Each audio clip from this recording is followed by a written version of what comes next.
What's up, everybody? Welcome to the live stream. How you doing tonight? We are live again tonight. That's right. Are you excited for that? I am so excited for that. We're not pre-recorded. Again, we are in person live Central Campus. Right now. Right now. Right here. All right. A couple quick announcements for you tonight. First off, a big splash this weekend, which means a couple things. First off, there is no more space. We are completely full. So if you didn't get to sign up, you got to do it next week or next year. Or email Lydia and see if you can get on the wait list. Maybe she'll make super nice seal, let you get in. But also, for those of you who come to Pursuit, there is no Pursuit this weekend. It is, we're going to be exhausted and tired, and so we're not happening. Pushing it to next week. That's right. And speaking of next week, it is fam night next week. So tonight, make sure you talk to your group leader, talk to your group to think of what you guys are going to do next week. Either choose something to serve together or find something to do together. That's fun. I don't know. Yeah, I've talked to a couple community groups already, and it is gonna be a blast next week. So make sure that you get connected and you know exactly what is taking place so that you're not left out. Yeah. Here's a question to jump into things that we're talking about tonight. But first, Taylor, what is your favorite winter drink? My favorite winter drink? I don't know. Mine is a Slurpee because I just love being crazy. Honestly, I didn't even know winter drinks were a thing. Minus 40, frozen ice. But like, I would want to warm up. No. Like my all-time drink is just coffee. Yeah, right, fair. at all times. My summer drink is sometimes cooler coffee, like iced coffee or like. Very helpful. Right? I mean, Very my all-time is just Americano. Just coffee. Right, just coffee. Do you have like a special flavor from like Starbucks that you always look forward to in the winter? No, it's all the time. Right? If I don't get an Americano, I get a caramel macchiato. Right? I don't have a winter. I did not know this was a thing. This question really fell flat. Yeah. All right. Hello, Ethan. Welcome. Glad you're here. Tammy, hello. Okay, but have you ever had Screamers? Like Those are amazing. Oh yeah, it's like a float but with Slurpee, right? Yeah, so you layer it. You get a Slurpee flavor, then you get some ice cream, and then you get another Slurpee flavor and ice cream. But it's really good if you go to the corner stores that have different flavored ice cream. Whoa, I've never had that actually before. That It's sounds really good. Really interesting. Maybe we should do it like a youth trip to a corner store this night, just to get Screamers. All 200 of our youth. It'd be so fun. The corner store. 7-Eleven would be Stress like everyone out. Going crazy. Hi Xavier, welcome. Well, I think that's it for just icebreakers and stuff like that. 100%. I'm excited to dive into what we're talking about tonight. Are you? I am finishing off the series. It's gonna be good. Unwavering. Yeah, so this month we've been talking about unwavering faith and how to live our lives in a way that pleases God, even if our culture around us tells us so many different messages or pulls us in so many different directions. So last week we actually got a chance to talk through how standing up can develop a faith that's unwavering no matter what comes our way. We talked about Daniel interpreting a dream for crazy, mad King Neb, and he had the courage to tell him what the dream meant, even if King Neb could have responded really poorly. Yeah. Daniel's willingness to tell the king had some hard news showed us that we have to, number one, stand up to restore. Yep. Number two, stand up with caution. And number three, stand up for what's mine to own and stand down for what's God's alone. Yeah, and another story that we find in the book of Daniel is about Daniel's three friends in the third chapter of Daniel. See, King Nebuchadnezzar has this egotistical episode where we find the story of these three boys who get their faith tested in a really unique way. And so throughout the story, we're going to find out how having people around us who share the exact same beliefs and convictions with us, they help us stand strong and to make really hard decisions and help us to be unwavering in our faith. So tonight we're going to be talking about how community, people around us, helps lead to unwavering faith. But before we go any further, I want you to think about a time when it was easier for you to go with the flow, follow the crowd, kind of blend in rather than sticking out and be different. And while you're thinking about that, I want you to take a few minutes to watch this video, and maybe it's going to help you jog your memory on a time when you had to make a decision to follow the crowd or not to. To answer that question, we set up a hidden camera experiment to see if this woman would stand up at the sound of this tone, simply because everyone else is. You might be thinking you'd never go along with this. Or would you?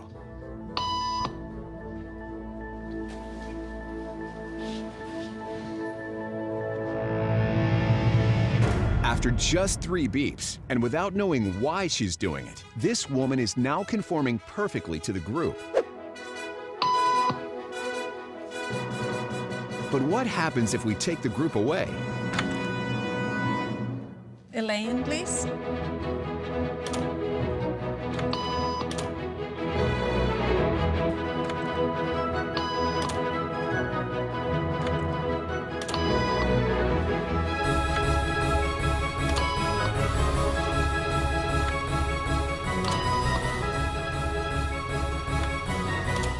Okay, now she's alone. The crowd is gone and nobody is watching her, except our hidden cameras. What do you think she'll do?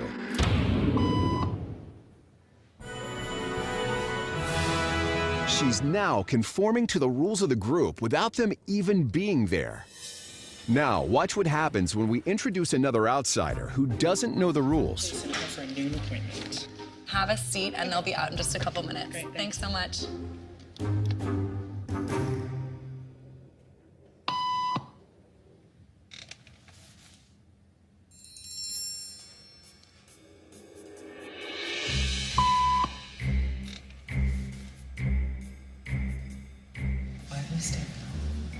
Everybody was doing it, so I thought I was supposed to. Think she'll teach the new guy what to do?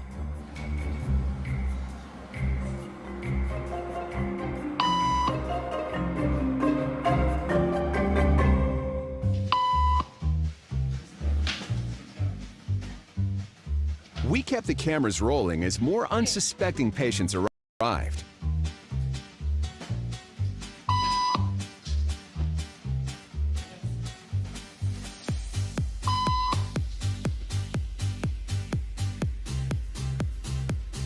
And slowly but surely,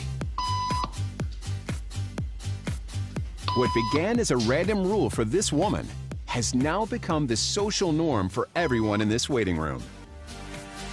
Here to explain what's going on in their brain. Before we go any further, let's just take a moment and invite God into this. Sure. All right, Moses, you want to pray? Sure.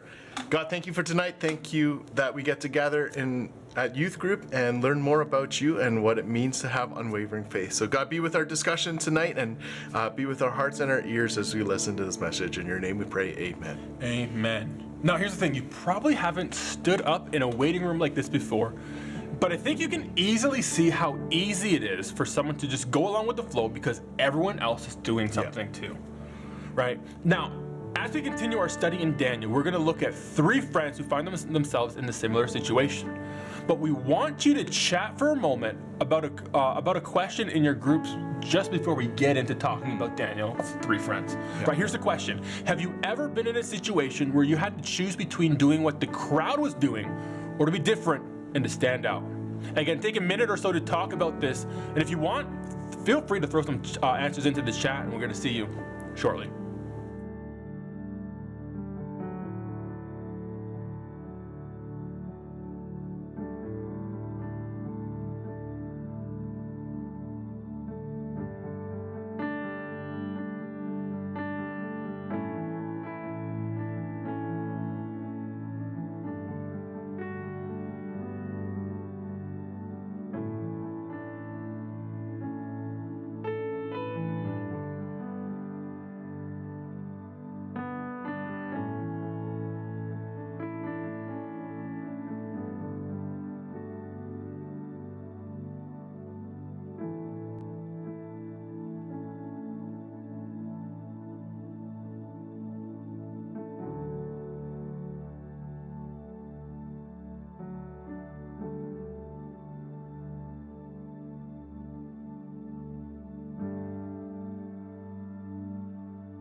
Welcome back. Thanks for putting your answers into the chat, Ethan. That's awesome. We hope you had a chance to talk about talk about this question in your groups to each other, we had to choose between clapping or not clapping to something random. Yeah, fair enough. That's a good answer. You know, I had something like this happen in my life as well. So let me tell you about that. I remember a time when I was hanging out with a bunch of my high school friends, and we stayed the night at one of my friends' houses. And most of us pulled all-nighters, and except for one of my friends, and he fell asleep that night. And someone suggested that we should shave one of his eyebrows. It was you. No, it wasn't. I actually realized that. I was like, oh, maybe this isn't it such a great idea? But at that point, I was like, do I want to say something? So I didn't say anything. I didn't say anything, and someone went ahead and did it anyways, right? And it wasn't a great situation. So when my friend woke up and he saw his eyebrow was like partially shaved, he was pretty upset, which is like an understandable reaction. Like, why would you shave my eyebrow? And his dad actually ended up talking with me after the fact, and he said, well, why didn't you say something? And that just really stuck with me. Like, I remember that conversation still today. And see, sometimes we find it hard to stand out and go against the crowd, right? It's a difficult task to do, especially if you're alone and you're the only one thinking differently than the rest of the group. And this is why the story we're talking about tonight is so important, because community leads to unwavering faith. Yeah, so let's pick it up in Daniel chapter 3. So what's happening here is that King Neb finds himself at the pinnacle of his pride. See, what he does is he makes his giant statue. It's about 90 feet high and 9 feet wide out of gold, and he sets it up in the middle of this field. Now, if you're trying to figure out what that would look like, picture these massive, these normal, your regular school buses, right? The big ones. From back to front, with two on top of each other, up high. That's how high it would be. Right? Oh my goodness. 90 feet high, 9 feet wide. It's massive. Yeah. And then this is what he does, Moses. He calls all the officials and the important people in the country to come to the ceremony. And what they have to do is there will be music that plays at one point, and then when it begins to play, everybody needed to bow down and worship this statue. In fact, it says this in Daniel chapter 3, verse 6. This is what he says. King Nebuchadnezzar says, whoever does not fall down and worship this statue of me will immediately be thrown into a blazing fire. Now, let's just pause. Remember, this is like ruthless King Nebuchadnezzar. We talked about him last week, right? It's crazy. He preset, like he's like, I've got this fire burning, right? And so here's this, like it's set. The stage is set. You've got two choices. Number one, you can bow down and worship me, or number two, you can be thrown into a giant fire and die. You only got two options. Like, which one do you choose? Yeah. And so among the crowd are three friends, Shadrach, Meshach, and Abednego. King Neb's crazy. He's insane, right? Okay, so these were Daniel's friends who were brought in with the rest of the Jews from Israel when the exile happened. And let's just take a moment and see what the response was when the music played and everyone needed to bow down. So as soon as the music played, everyone bowed down except for these three guys. And some Babylonians actually saw this and went to the king and said, hey, king, we're pretty sure that you said everyone was supposed to bow down and worship you when the music played, or else they'd get thrown into this giant blazing furnace. Well, there are some people who aren't exactly doing that, and they're not paying attention to you, and they don't serve the Babylonian gods, and they're not worshiping this giant statue of you. And this is what happens after. And let's read from Daniel chapter 3, verse 13, and on it, it says this: furious with rage, Nebuchadnezzar summoned Shadrach, Meshach, and Abednego. So these men were brought before the king, and Nebuchadnezzar said to them, is it true, Shadrach, Meshach, and Abednego, that you do not serve my gods or worship the image of gold I have set up? Now when you hear the sound of the horn, flute, the zither, the lyre, the harp, pipe, and all kinds of music, if you are ready to fall down and worship the image I have made, very good. But if you do not worship it, you will be thrown immediately into a blazing furnace. Then what God will be able to rescue you from my hand? Shadrach, Meshach, and Abednego replied to him, King Nebuchadnezzar, we do not need to defend ourselves before you in this matter. If we are thrown into the blazing furnace, the God we serve is able to deliver us from it, and he will deliver us from your majesty's hand. But even if he does not, we want you to know, your majesty, that we will not serve your gods or worship the image of gold you have set up. So here's the thing. Shadrach, Meshach, and Abednego were faced with the choice to go with the crowd or to fall down and worship this statue. Yeah. Right? To stand up out from the crowd or to choose to defy this ruthless king. Yeah. Which would end up with them losing their lives. Now, we know, right, that they made the choice to defy the king because we read it in the Bible, right? Yeah. And so they get tied up. Now, catch, this is crazy. They get tied up, and the king was so mad that they didn't bow down. That he wasn't just like, all right, let's just throw him into a regular heated fire. Yeah. He heated it 7 times. It's regular heat. That's crazy. Throws him in there, and the soldiers that threw Shadrach, Meshach, and Abednego into the fire died from the heat of the fire. Not even being in the fire. Right? Like, it's so hot. See, not only did these friends have the courage to not bow to the statue, but they continued to make the choice to stand strong, even when the king's spotlight and pressure was even greater. See, it's hard enough to choose to stand up and to not conform to what everyone else is doing, but it's even harder to stand up when the pressure is on and the spotlight is on you, or you can say the heat is on you, right? Yeah, Everybody is looking at you. Right? And there's this attention drawn to your decision to stand up. And see, this is where it's really important that you have community. Community comes in, and it's key here. Because what community does is it helps us to have unwavering faith. And if we take a closer look at the response of Shadrach, Meshach, and Abednego, we'll see how community helps us to have unwavering faith. So the first observation that we want to point out tonight is... Number one is that they responded the same way. The first point that we want to note is that they all had the same response. In verse 17, it tells us that these three all responded together. They said, if we are thrown into the blazing furnace, the God we serve is able to deliver us. That's a bold statement. That's bold, yeah. These friends responded as one person. It wasn't a Shadrach, Meshach, or Abednego, or each one of them saying like, King, I don't know what the other two guys are doing, but I'm not going to bow. It wasn't one of them speaking on the behalf of the other two either, saying something like, I speak for all of us, saying that we won't bow down, King Neb. No, they responded all together as one. They stood together as one because their convictions and their belief in God's power.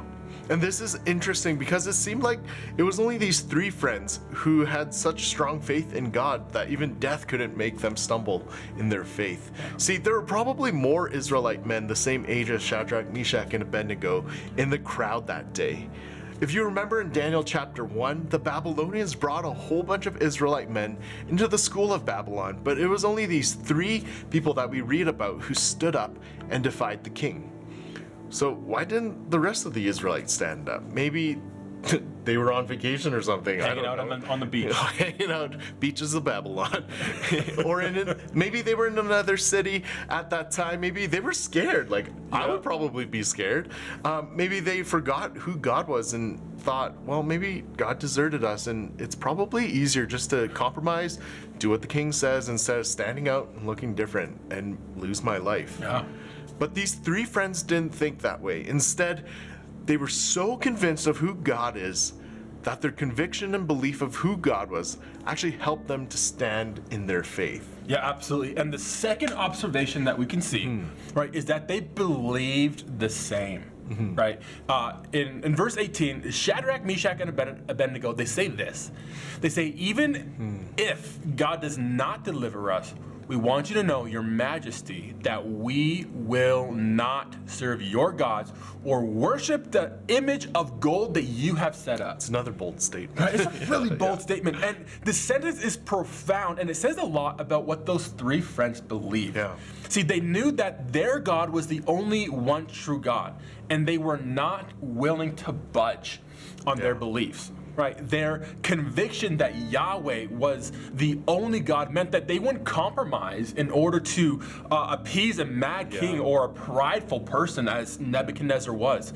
Right? And so their convictions led them to stand up for their faith rather than to follow the crowd and do what the rest of the crowd and some of the Israelites might have been doing at that time, right?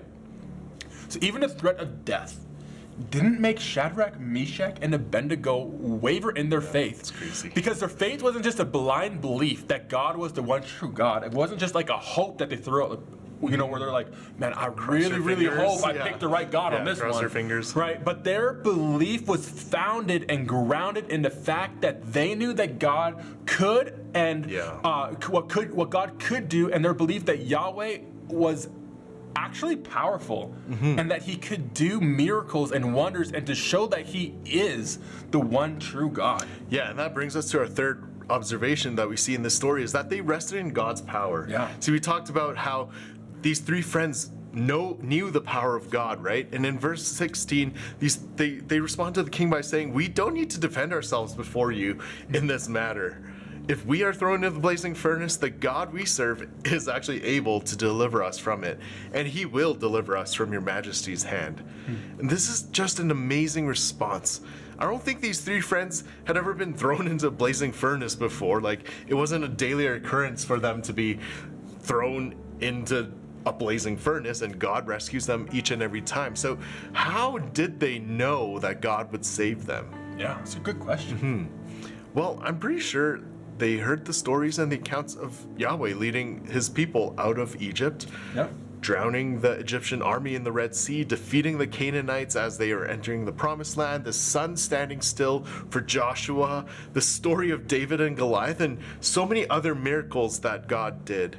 See, these accounts of God's work were enough to give Shadrach, Meshach, and Abednego confidence in his character, that God was powerful and able to deliver his people from whatever was against them.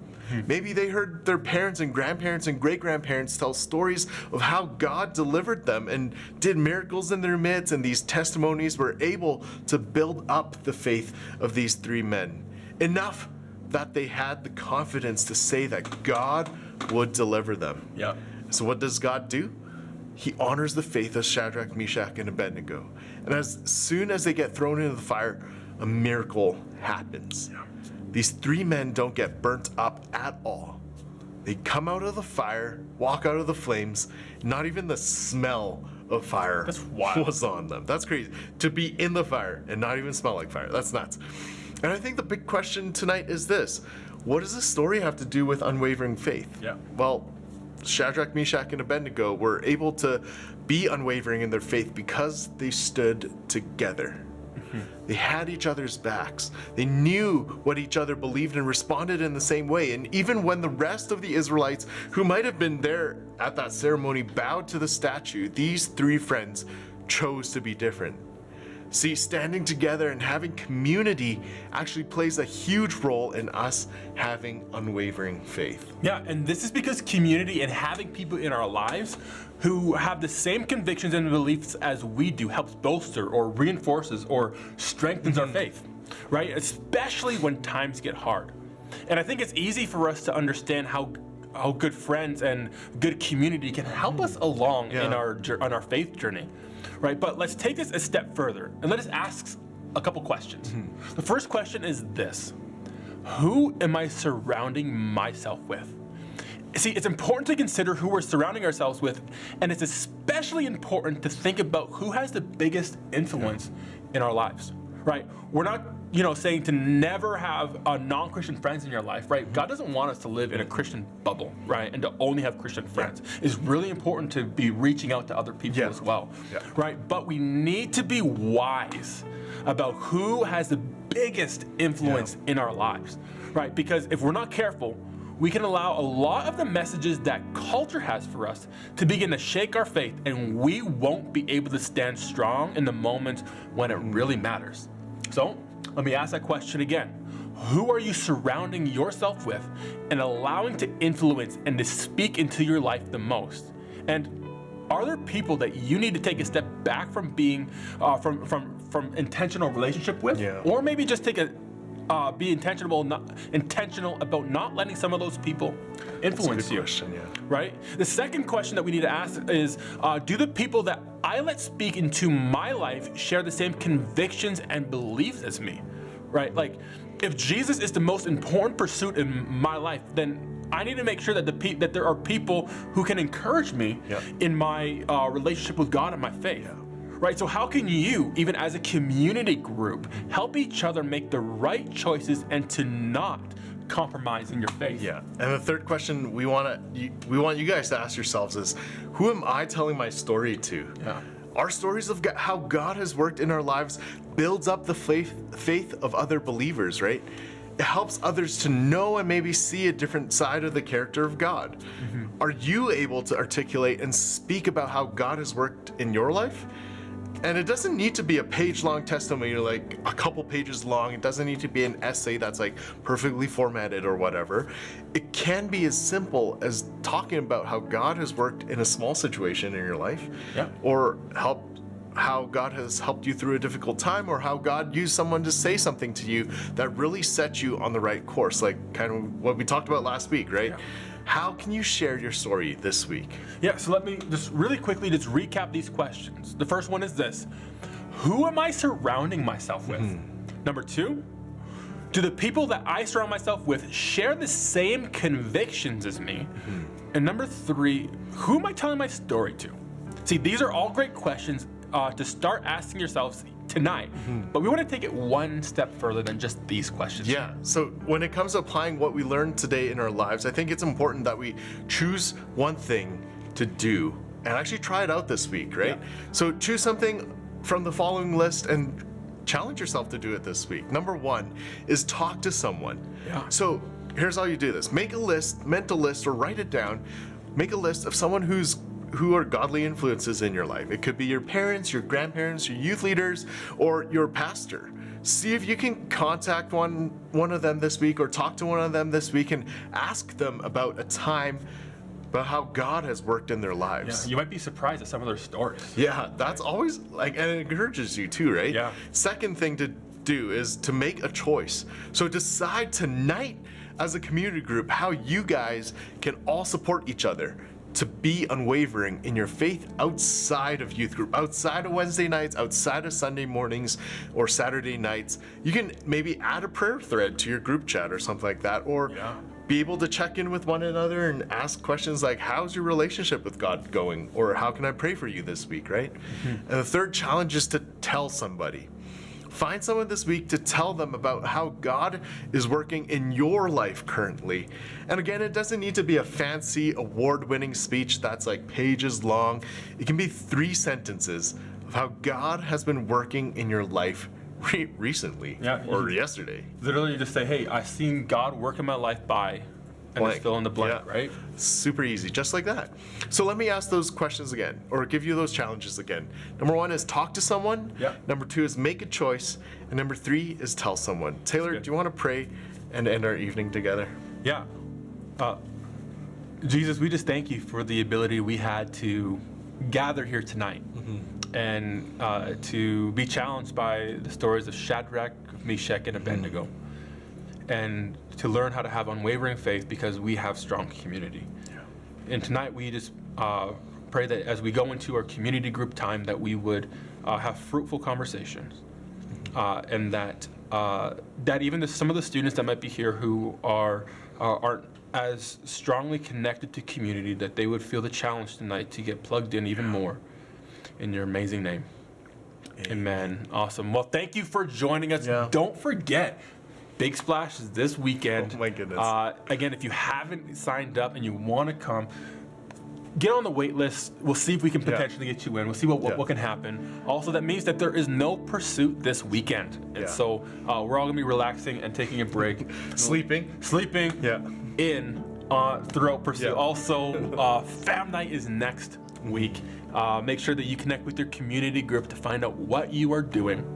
It's going to be a blast. Yeah. So thanks for joining us tonight. We love you. We believe in you. And enjoy your evening discussing this as a group. All right. See you later.